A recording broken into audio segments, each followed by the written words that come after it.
지난 2020년은 코로나로 인해서 자신의 인생에서 지우고 싶다는 이들이 많았습니다. 올해까지도 코로나는 쉽게 물러갈 것으로 보이지 않지만 앞으로 백신과 치료제가 집단 면역을 만들어주면서 물리칠 수 있을 것으로 기대하고 있습니다. 그러면서 다시 과거의 평범한 일상으로 돌아가기만을 간절히 바라고 있습니다. 지독했던 팬데믹 속에서도 2021년은 찾아왔습니다. 오늘은 2021년 새롭게 바뀌는 놀라운 소식들에 대해서 전해드리려고 합니다. 첫 번째, 6월부터 대한민국을 방문하는 외국인에게 전자여행 허가 제도를 시행합니다. 한국을 방문하기 위해서 사전에 여행 허가를 받아야 하는데 입국이 부적합한 사람은 현지에서부터 입국이 차단되는 것입니다. 그동안 비자 면제 제도는 협정이 체결된 국가에서 한국 여행객이 늘어나는 큰 장점이 있었습니다. 하지만 문제는 불법 체류가 늘어나는 치명적인 단점이 있다는 것이었습니다. 지난해 불법 체류 외국인 수는 역대 최대치를 경신했고 최근 4년간 거의 40만 명에 육박하는 외국인 불법 체류자가 발생해 총 16,921건의 범죄가 일어났습니다. 늦은 감이 있지만 이제 전자여행 허가 제도를 통해서 불법 체류 외국인 발생을 방지하겠다는 것입니다. 앞으로 전쟁 여행 허가를 받고 입국한 외국인에 대해서는 특별한 사정이 없는 한 입국심사도 간략하게 진행하여 보다 편리한 입국심사를 보장할 수 있게 됩니다. 이미 이 제도는 미국, 캐나다, 호주, 뉴질랜드 등에서 시행 중이며 EU도 올해부터 시행할 예정입니다. 최근 전세계적인 한류 열풍으로 인해 코로나가 끝나면 한국을 방문하겠다는 일들이 늘고 있습니다. 이런 분위기 속에서 전자여행 허가 제도는 코로나 이후 한류 관광객을 증대시킬 것으로 예상되며 정부가 시행되는 신남방정책 및 신북방정책과 궤를 같이 하면서도 불법 체류 문제를 최소화할 수 있는 신의 한 수가 될 것으로 기대하고 있습니다. 두 번째, 전세계 최초로 바다 내비게이션이 시행되고 국내 단 한 대인 인천공항 기상 레이더가 교체됩니다. 올해부터 한국은 초고속 해상 무선 통신망을 통해 세계 최초 해상 내비게이션을 사용할 수 있게 됩니다. 현재까지 선박은 레이더와 종이에도 극초단파 음성통신 등 아날로그 기술 기반으로 운항돼 항해 중 운항자의 업무 부담 증가로 인한 인적 과실 예방에 한계가 있었습니다. 이에 해수부는 2016년부터 해상 내비게이션의 개발을 진행해왔습니다. 다른 나라들은 이 기술을 개발해도 해상 인터넷 인프라가 구축하기 힘들어 엄두를 못 냈습니다. 하지만 우리나라는 초고속 해상 무선 통신망의 개발이 뒷받침됐기 때문에 이것이 가능했습니다. 지난해부터 LTEM 전용 운영센터와 622개 기지국 통신망 등이 구축되면서 어선들을 비롯한 우리 선박들의 항해 영역을 대부분 커버할 수 있게 되었습니다. 정부는 내년 정식 서비스가 도입되면 어민들을 대상으로 내비게이션 전용 단말기 금액 중 3분의 2가량을 지원할 예정입니다. 이로 인해 대한민국은 전세계 유일의 해상 내비게이션을 쓰는 나라가 되어 육상에서 자동차처럼 대형 선박과 어선들이 안전항해를 할 수 있도록 보이고 있습니다. 또한 인천국제공항공사에서 2000년에 도입한 공항 기상 레이더가 20년 만에 교체됩니다. 이것은 국내에서 유일한 공항 기상 관측 장비로 인천공항 주변의 호우와 돌풍 상황 등을 탐지하는 역할을 하고 있습니다. 그런데 이것이 일본 전범기업인 미쓰비시 전기의 제품이었습니다. 최초 도입 당시 미국과 독일, 핀란드 등에도 있었지만 입찰해서 일본 전범기업 제품이 선정된 것입니다. 2019년 일본의 경제보복으로 인해 국내에서는 이 제품을 교체한다는 목소리가 터져나왔습니다. 우리 정부는 내구연한이 이미 지난 공항 기상 레이더를 결국 90억 원을 들여 올해 교체하기로 결정했습니다. 일본이 강제징용 판결을 인정하지 않고 전범기업은 배상을 하지 않는 가운데 전범기업의 제품을 교체하기로 한 결정은 큰 환호를 받을 것으로 보이고 있습니다. 세 번째, 주민등록 등초본 등 기관 방문 없이 스마트폰으로 발급, 제출하는 전자증명서가 현재 13종에서 100종으로 늘어납니다. 우선 1월부터 연말정산 간소화 서비스, 정보24, 국민신문고 등 공공 웹사이트를 이용할 때 공인인증서뿐만 아니라 카카오, 통신사 패스, 한국정보인증, KB국민은행, NHN페이코의 민간 전자서명도 사용할 수 있습니다. 또한 스마트폰을 이용해 증명서 신청 발급 제출이 가능한 모바일 전자증명서는 주민등록 초본, 소득금액 증명, 장애인 증명서 등 100종으로 대폭 확대됩니다. 게다가 대출 신청이나 계좌 개설 등 금융거래, 통신요금 할인, 취업 신청 등에 필요한 증빙 서류도 종이로 발급하지 않고 모바일 전자증명서로 발급받아 제출할 수 있습니다. 취업생이 필요한 졸업증명서, 자격증 등 각종 증명서도 앞으로 모바일 전자증명서로 발급됩니다. 지난 2019년 8개 대학의 오정 증명서 발급 건수는 무려 45만 9천 건에 달했습니다. 앞으로 취업생이 이를 발급하는 번거로움을 없애주고 대학 재학생이 각종 장학금을 신청하거나 학자금 대출을 신청할 때도 전자증명서를 쉽게 활용할 수 있게 해줄 예정입니다.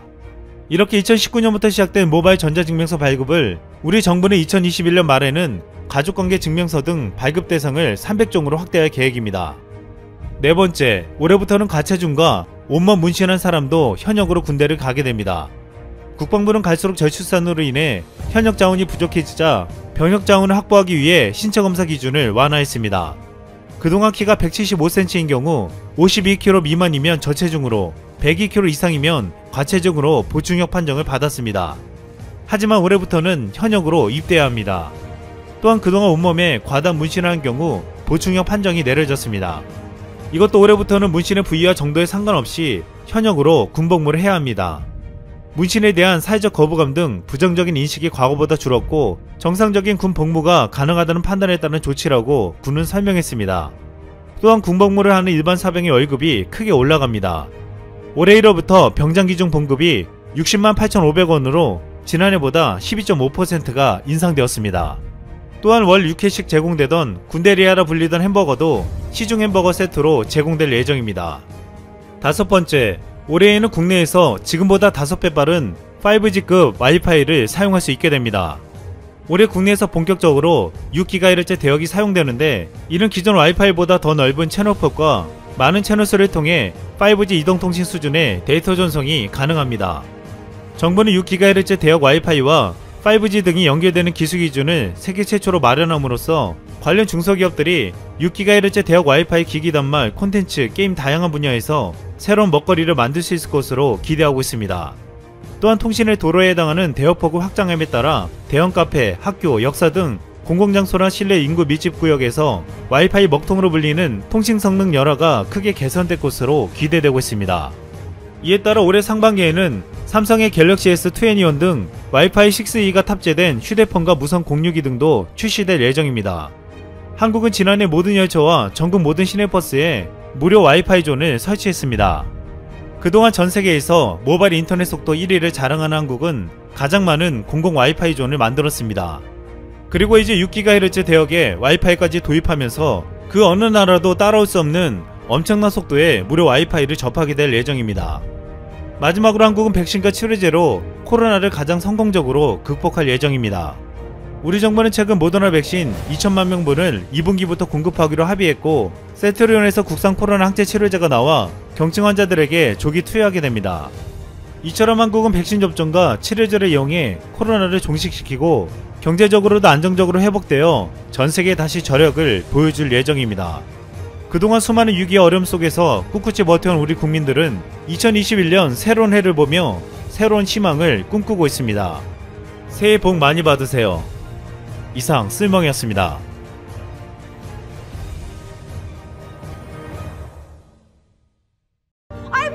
I'm a bigger, stupider idiot. 여기 미국에서 제작된 한 드라마가 있습니다. 한국 드라마 마니아인 주인공 클레어 덩컨이 한국의 드라마 세계 속으로 빨려 들어간 뒤 그곳의 세상을 구하기 위해 고군분투하는 이야기이죠. 이 드라마는 한국에서는 그리 유명하지 않았지만 전 세계에 있는 한류 팬들에게는 꽤 이름이 알려져 있습니다. 그만큼 이 작품이 고증하고 있는 한류 드라마의 특징이 꽤 잘 들어맞기 때문입니다. 이 드라마가 오마주하는 한국 드라마의 특징은 다음과 같습니다. 첫째, 첫 키스가 사랑의 시작이자 완성이다. 드라마 속 표현에 따르면 미국 드라마에서야 개나 소나 키스씬이 나오지만 K-드라마에서는 첫 키스의 타이밍이 생명이라고 하죠. 세계 각국의 소녀들은 이 드라마를 보는 순간 키스를 하는 순간 평생의 사랑이 이루어진다라는 어릴 적 디즈니 만화에서만 꿈꾸던 순수한 사랑의 꿈을 꾸게 될 수 있어 좋다고 합니다. 둘째, 운동을 많이 한 남자 주인공의 샤워씬이 등장한다. 셋째, 여성 등장인물 중 누군가는 반드시 기절하고 기절하면 남성 등장인물 중 누군가가 반드시 받아주게 되어 있다.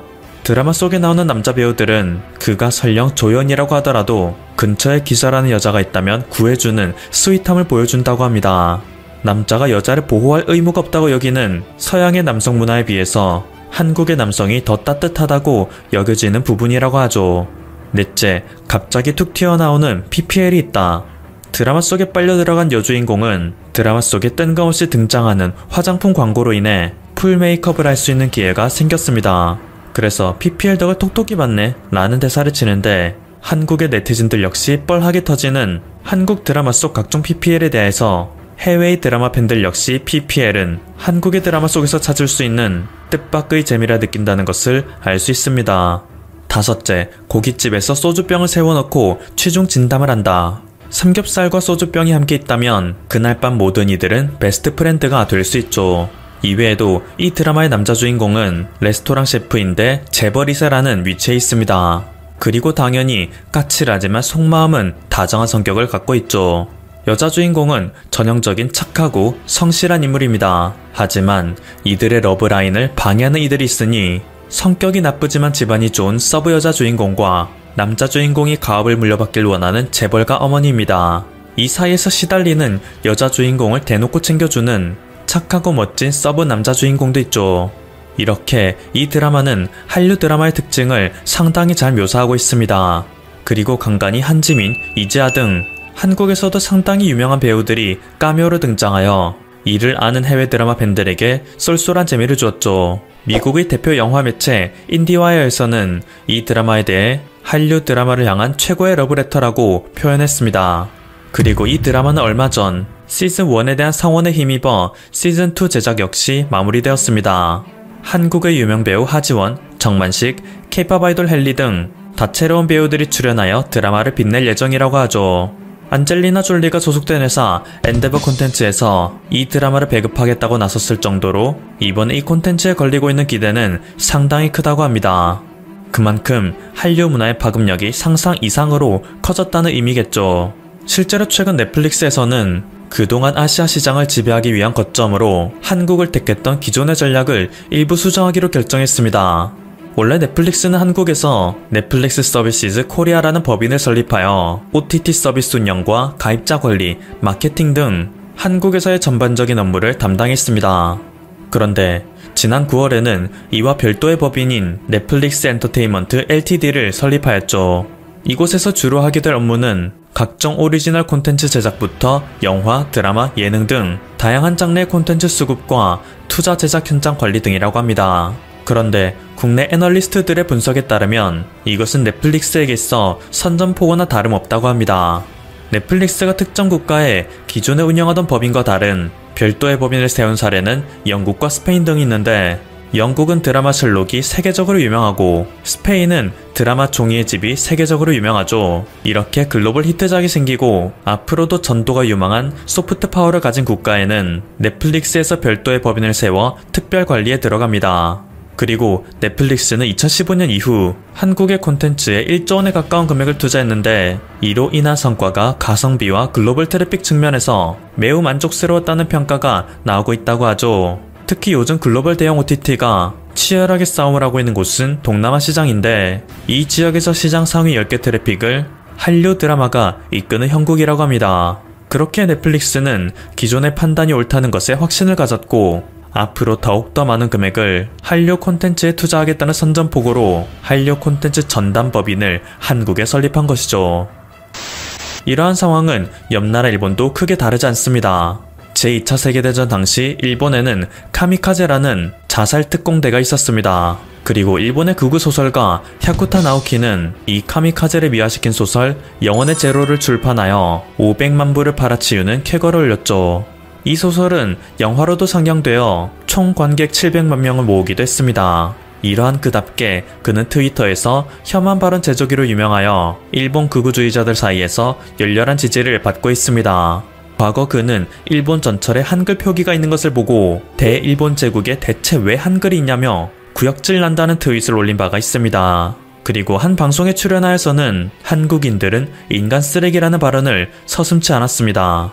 これはヘイトやとなんと言われる。もう韓国人おかしい。人間のクズやね。だからよくね、もう韓国最低やと、いや、韓国人でもいい人はいますって。いい人なんかおるかいな、絶対。もう戦争したいね。僕はもうその刀を持ってね、もう切り込み隊長として真っ先に切りに行くで。 그런데 얼마 전 그가 트위터에 올린 한 고백은 그를 추종하던 일본 극우주의자들의 맹비난을 불러일으켰습니다. 얼마 전에 친한 편집자가 사랑의 불시착이라는 한류 드라마가 재미있다고 말한 적이 있습니다. 그때 저는 나를 놀리는 거냐? 쓰레기 같은 한류 드라마 따위는 볼 이유가 없어 라고 일갈했죠. 그런데 그는 속았다고 생각하고 한 번만 봐보세요 라고 하더라고요. 그래서 저는 뭐 그렇게까지 말한다면 넷플릭스로 한번 볼까? 라는 생각을 했는데 어느새 정신을 차려보니 이미 그 드라마에 빠져 있었습니다. 그는 한국의 드라마에 흠뻑 빠져버렸다며 자신을 따르는 극우주의자들에게 미안하다는 말을 했습니다. 이에 그의 팔로워들은 선생님 제정신입니까? 한국 배우나 가수들은 역사를 날조해서 정치적 선전을 하고 있습니다. 정치와 문화가 별개라 생각하는 것은 일본인 뿐일 것입니다. 북한에 납치된 피해자들의 심정을 생각해보긴 했습니까? 라며 그를 욕하였습니다. 하지만 이에 야쿠다는 그냥 드라마가 재밌다고 했을 뿐인데 왜 그렇게까지 심하게 말하느냐? 마음에 들지 않으면 보지 않으면 되는 것 아닌가요? 라며 진땀을 빼는 모습을 보였습니다. 한국을 극도로 싫어하는 이들마저 한류 콘텐츠의 매력에 빠지고 있으니 평범한 이들은 두말할 필요도 없겠죠. 애니메이션의 나라 일본의 넷플릭스 랭킹에서 한국의 드라마 스타트업, 사랑의 불시착, 이태원 클라스 등은 당당하게도 일본 애니메이션들 사이에 끼어 있습니다.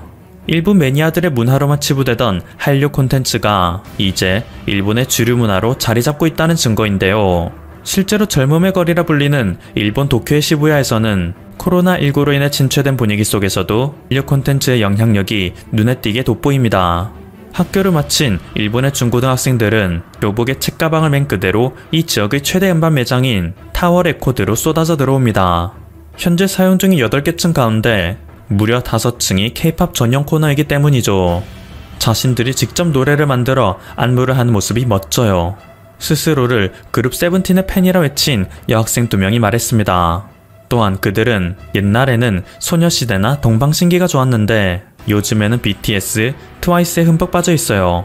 제3차 한류 물결이 치고 있다고 듣긴 했는데 아무튼 K-POP이든지 한국의 화장품이든지 일본에서 상당한 인기가 있는 것은 사실이에요. 뭔가 한국이라고 하면 좋은 이미지가 떠오른다 할까요? 라며 한국에서 왔다는 취재진들을 향해 반짝이는 눈빛을 보였습니다. 요즘 일본의 12, 10세대는 한국과 일본의 정치 역사적인 갈등에는 전혀 관심이 없습니다.